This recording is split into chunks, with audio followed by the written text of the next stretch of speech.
se há muito mais informação, podemos trabalhar mais especificamente. Também não interessa fazer um relatório tão grande que só olhar as pessoas desanimem um pouco de se familiarizar com o seu conteúdo.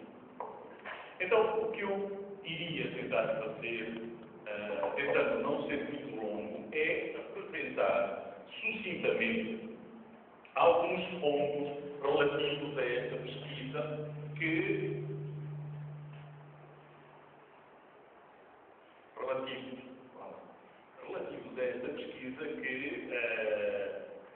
é um processo que foi sendo desenvolvido, não de forma contínua, mas foi sendo desenvolvido ao longo de praticamente 2 anos.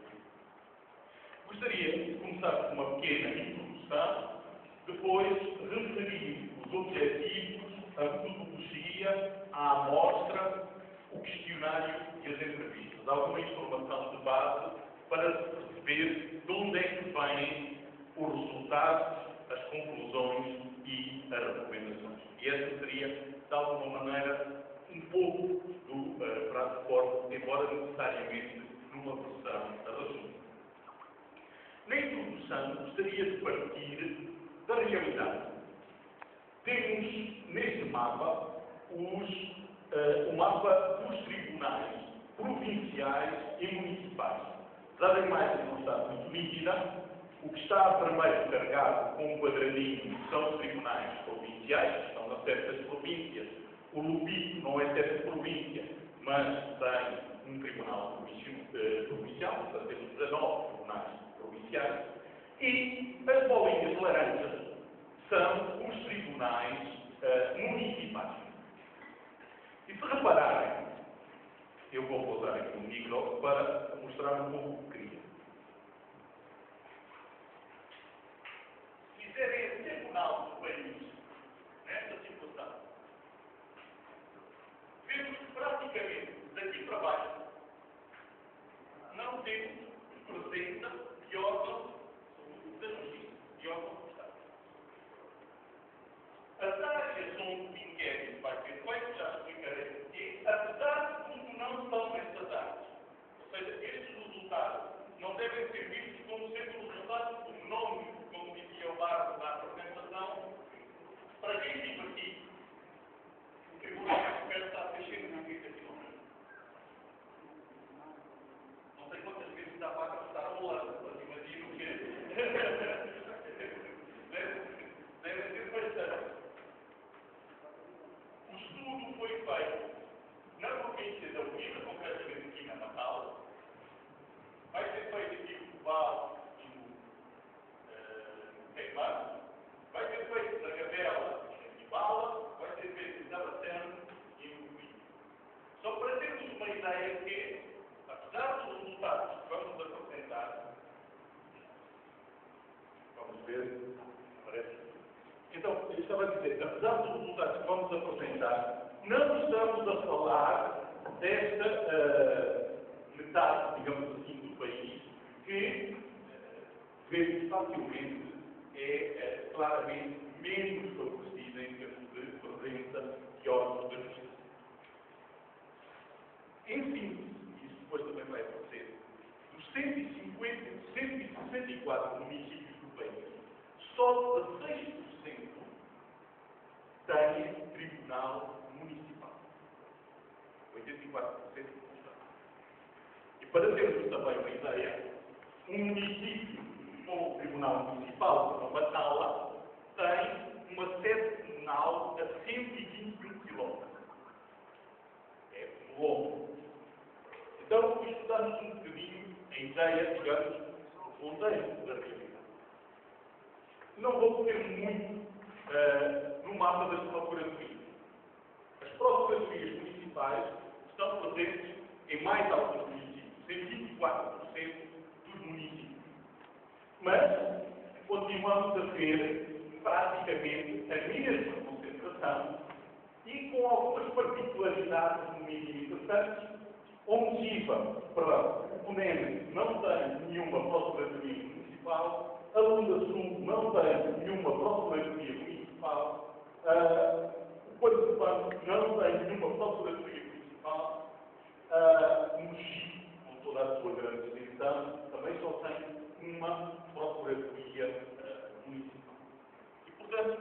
digamos assim, só do ponto de vista geográfico de mapeamento. É um pouco neste contexto que, e é talvez também por isto, que o Mosaico entendeu que seria oportuno estudar a realidade do acesso à justiça fora dos grandes centros. Também um bocadinho na nossa convicção de que a impressão que dá é que o país decide ser Luanda e depois presume que se espalha pelo resto. E de facto, há muitas vezes, mesmo por parte de quem toma as decisões, muito pouco conhecimento sobre a realidade concreta do país. Então, quais foram os objetivos desta pesquisa? Sinteticamente, são três os objetivos desta pesquisa. Antes de mais, conhecer melhor a situação do acesso à justiça para os cidadãos que residem fora dos grandes centros urbanos, que, apesar do grande índice de urbanização, ainda representam uma fatia muitíssimo considerável da população ambulante. Avaliar se a ação dos grupos locais de direitos humanos é estatisticamente relevante em toda a área dos municípios onde estes existem, por comparação com outros municípios onde estes grupos não existem. Tentando esclarecer um pouco melhor, o Mosaico trabalha já há bastantes anos, há uns casos 10, 20 anos, com grupos locais de direitos humanos, que têm uma ação que nós reconhecemos ao longo do tempo, de conhecimento mútuo, que é uma ação relevante no seu município. Mas a pergunta e a intenção do estudo era ver, será que esta ação é conhecida estatisticamente por toda a população do município ou se centra mais em alguns grupos que têm mais conhecimento, mais acesso, mais ligação a estes grupos locais de direitos humanos? O terceiro objetivo é proporcionar informação rigorosa, tanto quanto conseguimos fazer, tentar conseguir aquilo que são hoje, digamos, os critérios de pesquisa social que são aceitos, na sociologia e nas ciências humanas.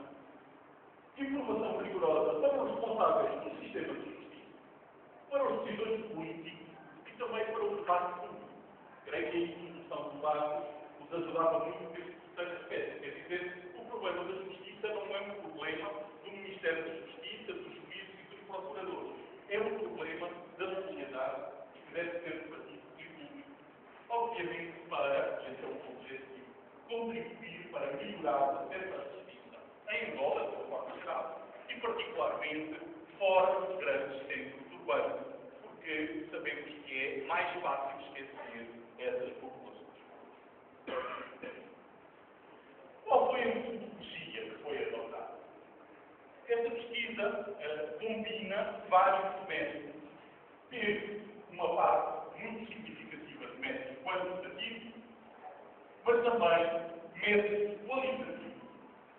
Os métodos quantitativos passaram principalmente por inquéritos, por questionários aplicados a respondentes de 7 municípios, e os métodos qualitativos passaram principalmente por entrevistas de serviço procuradas a agentes do sistema de justiça e outros informantes-chave. Obviamente que a pesquisa bibliográfica e, neste caso também, a observação não participativa fez parte das técnicas usadas nesse momento. Bom, é o que vem a seguir. Isto permitiu ver um bocadinho como é que as pessoas reagem também a certas questões e avaliar um pouco a interação entre os órgãos de justiça e a população. Os dados quantitativos foram processados no software SPSS, que se usa normalmente para estas coisas, e os dados qualitativos foram sistematizados em quadros analíticos temáticos e tinham uma função quase subsidiária na pesquisa, ou seja, ajudar a interpretar os dados quantitativos, porque os dados quantitativos não nos dão explicações, dão-nos resultados e depois é preciso tentar interpretar os resultados dos dados quantitativos.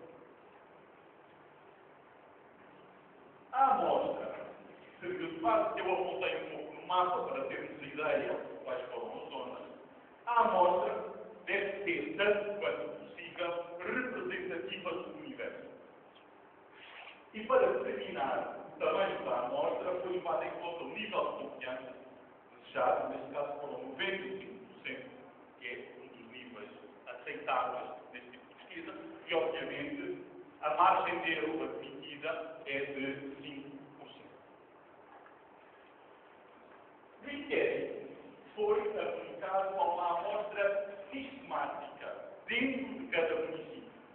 Mas esta amostra escolheu 7 municípios em 5 províncias, entre os quais 2 sedes provinciais e, em função do nível de confiança, correspondeu a uma média de 400 entrevistas por município, prefazendo no total 2.796 inquéritos. Portanto, uma amostra bastante considerável. A seleção dos municípios para este estudo obedeceu a uma metodologia de amostragem intencional, tendo em conta o objetivo, principalmente um dos objetivos relacionados com os grupos locais de direitos humanos. Esta era a metodologia que melhor respondia às exigências do estudo. Portanto, não fizemos um estudo para generalizar para toda a população nacional, mas fizemos um estudo que tentasse perceber o que é que se passa nestas zonas e que elementos é que podem ter ou não influência no comportamento e no conhecimento que as pessoas revelam sempre. Então, a escolha dos municípios para a amostra obteve basicamente a 3 critérios. O primeiro critério foi, já foi dito, comparar a proteção ou acesso à justiça em municípios onde já existem grupos locais de direitos humanos, com os quais os anos bem colaborando há mais de anos.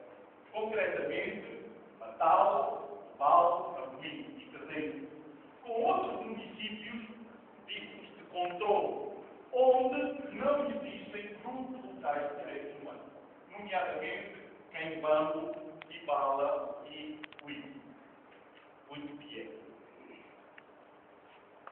Outro critério foi incluir sedes municipais, Matala, Quembambo, Ibala e Amorim, mas também sedes provinciais, para vermos se há diferenças significativas ou não. E neste caso foram escolhidos os municípios do Caseiro e do Uí. Para as pessoas que estão menos familiarizadas com o nome do município, Amorim tem como sede a Capela e o Caseiro tem como sede a Latana. Porque às vezes nem toda a gente faz a associação. As suas sedes municipais de controle, neste caso, Quembambo e Ibala, pertencem às mesmas províncias, Benguela e Guarda Sul, que 2 das 3 sedes municipais onde existem grupos locais de direitos humanos, Cubal e Amorim. Ou seja, como no Cubal e no Amorim já existia um grupo de direitos humanos, procurámos na província de Benguela, um outro município onde não existisse, na província de Guarda Sul, porque, como podem imaginar, um inquérito deste tipo também tem implicações logísticas muito grandes e, por exemplo, conseguir também um município na Vila, às tantas põe-se a questão se mais um município trará muito mais informação em relação à composição desta amostra. E, portanto, estes foram os critérios que levaram ao estabelecimento da amostra. Os conceitos. Como sabemos, o conceito de justiça pode ser entendido de muitas maneiras. Tentámos adotar 2 correntes, digamos assim, que fossem relativamente simples e claras. Uma vem de Aristóteles, um bocadinho mais antiga que todos que estamos aqui, do século V a.C., que diz que a justiça é, acima de tudo, dar a cada um, ou cada uma, aquilo que é devido. É uma noção, apesar de tudo, bastante simples. Mas esta concepção exige da parte do Estado, e agora falamos no relatório ser mais desenvolvido, nomeadamente de Estados democráticos de direito, da parte do Estado, a criação de condições para que, de forma livre e sem obstáculos, todos os cidadãos tenham acesso às instituições de recurso para obter justiça. Esta parte do relatório está bastante mais desenvolvida, eu vou limitar às soluções fundamentais. A outra ideia-chave que é usada nesta pesquisa é a ideia da certa justiça avançada por Mauro Capelletti, que é um dos teóricos dessas questões, segundo o qual o acesso à justiça é um direito básico dos direitos humanos. É um requisito fundamental de um sistema jurídico moderno e igualitário, que pretende efetivamente garantir os direitos de todos. Ou seja, sem um acesso à justiça para todos, todos os outros direitos acabam por estar em causa de alguma maneira. Ou pelo menos por potencialmente estar em causa. O questionário foi elaborado com 4 secções. Uma primeira secção que procurava caracterizar os inquiridos, destacando os dados mais ou menos normais, para depois se analisar idade, sexo, ocupação, agregado familiar, condições de vida. Uma segunda secção procura identificar a percepção dos inquiridos em relação aos direitos humanos e às instituições do recurso para obter justiça, assim como averiguar a sensibilidade dos respondentes em relação a diferentes casos de violações de direitos. Só para ilustrar um pouco, por exemplo, uma das perguntas era, numa lista, o que eram direitos humanos e o que não eram direitos humanos. E para ter uma ideia, por exemplo, falava-se de cumprimentar. E ser cumprimentado é um direito humano ou não é um direito humano? E isso estava no meio da lista com, sei lá, o direito à justiça, o direito à saúde, o direito à informação. Faz-me entender? Então, essa era uma das componentes, digamos. A segunda componente é exatamente a quem é que as pessoas recorrem quando têm um problema. E aí vamos ver no resultado. A terceira era uma questão que parece também interessante, que era dar uma situação. Dar várias situações. A situação, por exemplo, em que um polícia bate numa pessoa, à partida sem razão. O que é que as pessoas fazem? Ou acham que deve fazer? No caso, por exemplo, em que o marido bate na mulher, o que é que se deve fazer ou não? No caso em que alguém é despedido sem motivo, a quem é que deve recorrer e como? E creio, agora a memória, não sei se me atraiçoa, mas creio que era um caso também de roubo. Alguém que era apanhado, que tinha roubado, o que é que se deve fazer nesse caso?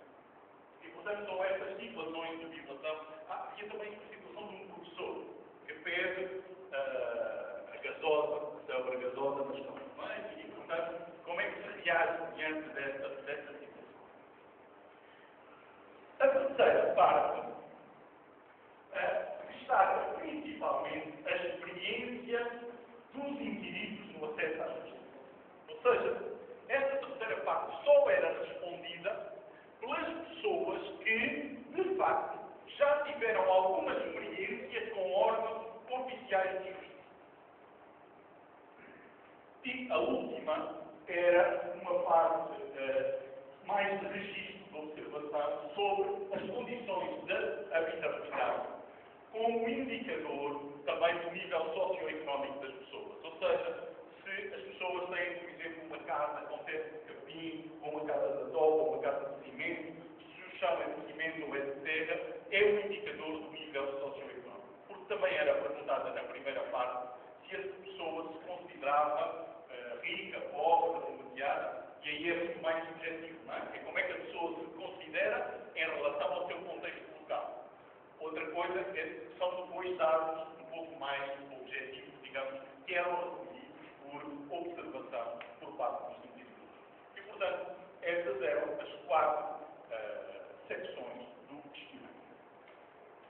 Como disse, o questionário questionário era principalmente, foi o método, ou a base do método quantitativo que foi utilizado. Mas também usámos as entrevistas. E aqui é muito interessante ver, e eu acho que é um indicador da situação, que nos diferentes municípios há uma certa relutância e indisponibilidade. As pessoas acabam por arranjar sempre uma excusa para, por exemplo, não aceitar participar em grupos focais, em que se fala do funcionamento da justiça no município. Nem sequer dar entrevistas em que as pessoas, digamos assim, vistam a pele da sua função. Falem como juiz, procurador, chefe de investigação criminal. Mas aceitaram, em vários casos, dar entrevistas sob anonimato. É dizer, as pessoas têm as suas ideias, as pessoas têm uma experiência que é válida e importante, mas preferem não se comprometer. E, de facto, este é um sinal de certo mal-estar, digamos assim, da parte dos próprios operadores da justiça.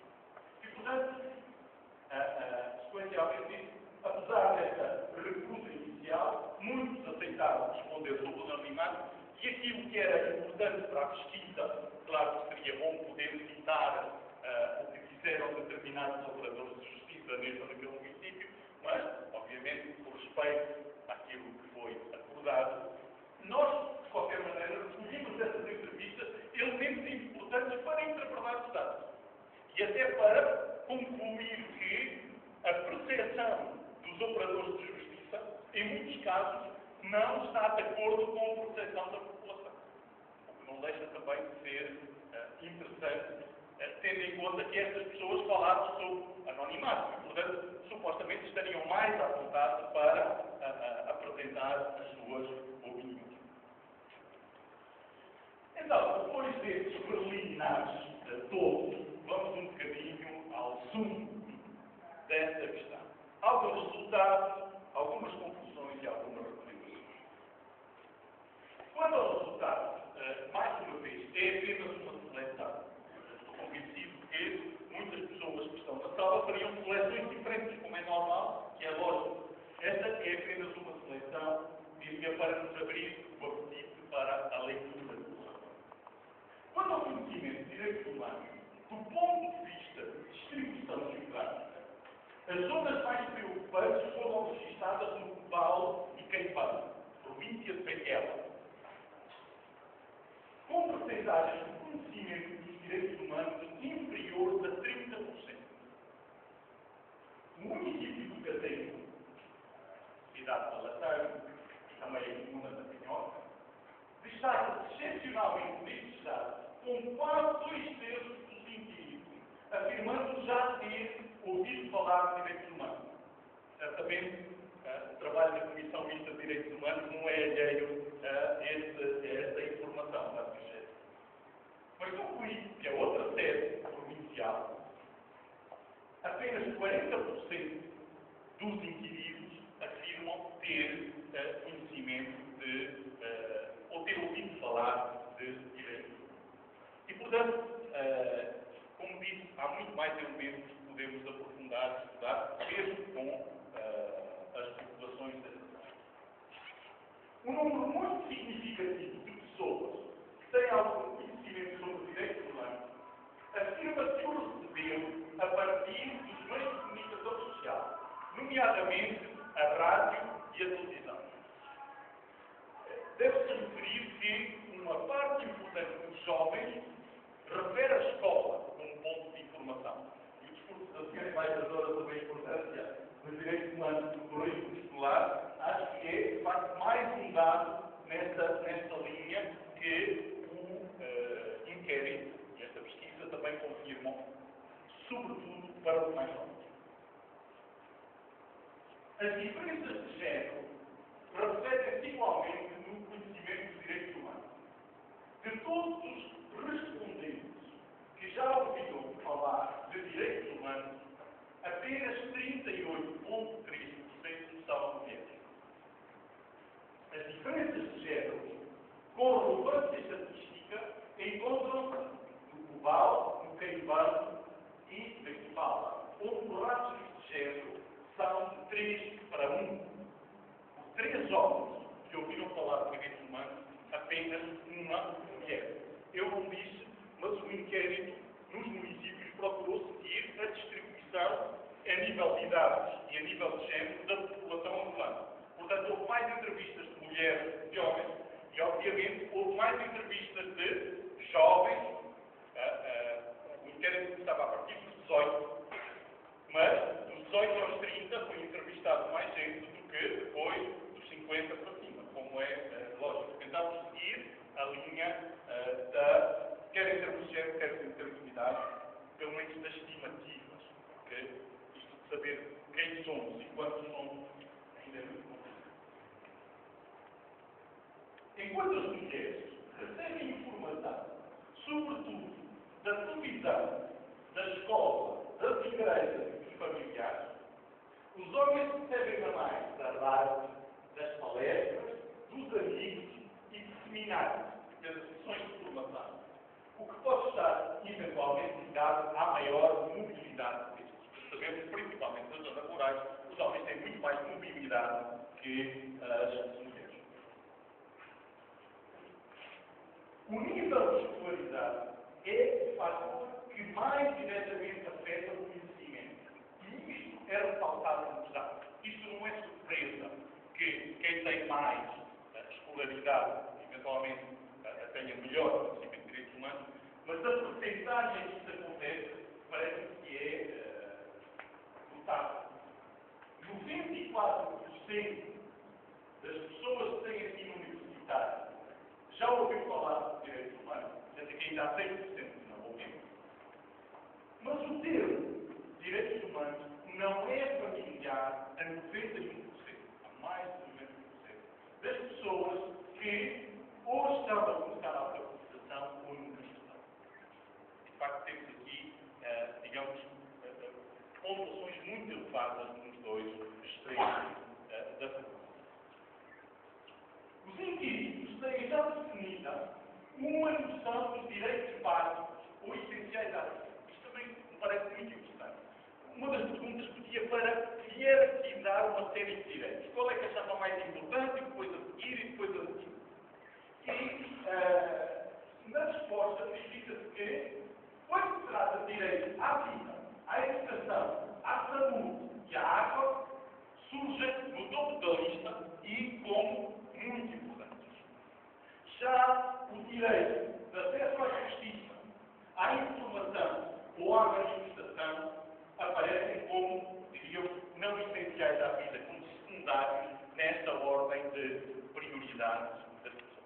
Ou seja, apesar de as pessoas terem muito pouco conhecimento formal sobre os direitos humanos, elas têm, relativamente clara, uma escala de importância daquilo que para elas é mais importante e, eventualmente, menos importante. Sabemos, e depois seria importante trabalhar todas as questões à volta do princípio da universalidade, da totalidade e da integralidade dos direitos humanos a partir destas concepções. Mas isto são detalhes. O nível de conhecimento sobre os direitos humanos é genericamente baixo em todos os municípios. Agora estamos não só a dizer se ouviu falar ou não, se alguma vez ouviu falar, mas a tentar avaliar qual é o nível de conhecimento que as pessoas têm. E pode encontrar uma situação que é comparativamente boa nos municípios da Cibala, onde cerca de 20% dos indivíduos têm conhecimento entre o elevado e o muito elevado sobre direitos humanos. Este foi um índice que criámos a partir exatamente da capacidade que as pessoas tinham de identificar os comportamentos corretos nos casos de violação de direitos humanos e também de identificar aqueles que eram direitos humanos daquela lista que tinha direitos humanos e outras opções que não constituem direitos humanos. Neste município não existem, por sinal, organizações que trabalhem especificamente na temática dos direitos humanos. E, noutros municípios, como Matalas de Vala, por exemplo, a resposta só atinge 14%. Esse também é um fator que seria interessante analisar.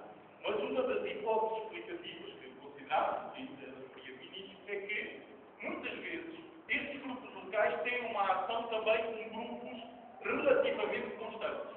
E quando fazemos um inquérito que vai para as comunas e para as aldeias e tenta reproduzir uma amostra que corresponda estatisticamente à população do município, esse peso fica muito mais diluído.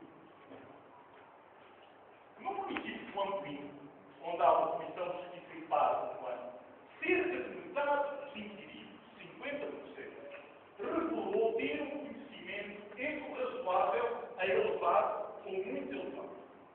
E aqui também resta saber se podemos fazer uma mera atribuição ao trabalho da Comissão de Justiça e Paz. Temos também de, obviamente, ir mais fundo na análise. Quanto ao acesso à justiça, a proximidade é a razão mais indicada para se recorrer ao SOPA, ao SECUR. O SECUR é mais velho, que muitas vezes faz parte do conceito do SOPA e que pode desempenhar em algumas zonas o papel que noutras está ao SOPA. Também ajudar também a fazer isso. Enquanto a rapidez na solução do problema, a mais indicada,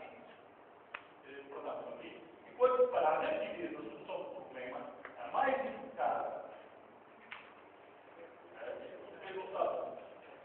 a questão é assim, se perguntamos onde é que é mais rápido resolver o problema, a resposta é na polícia e nos tribunais.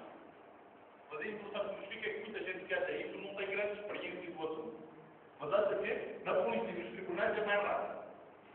Mas se perguntamos em quem é que se pode confiar, nos tribunais, padres ou pastores e na família. A família primeiro. A família, depois os tribunais e depois padres ou pastores. São as instituições consideradas mais confiáveis. Se repararem, a polícia não parece muito confiável, procuradoria, provedoria, nem sequer. Quer dizer, eram opções de resposta, mas as pessoas simplesmente ignoram. A polícia é a segunda entidade mais citada como recurso pela maioria dos cidadãos.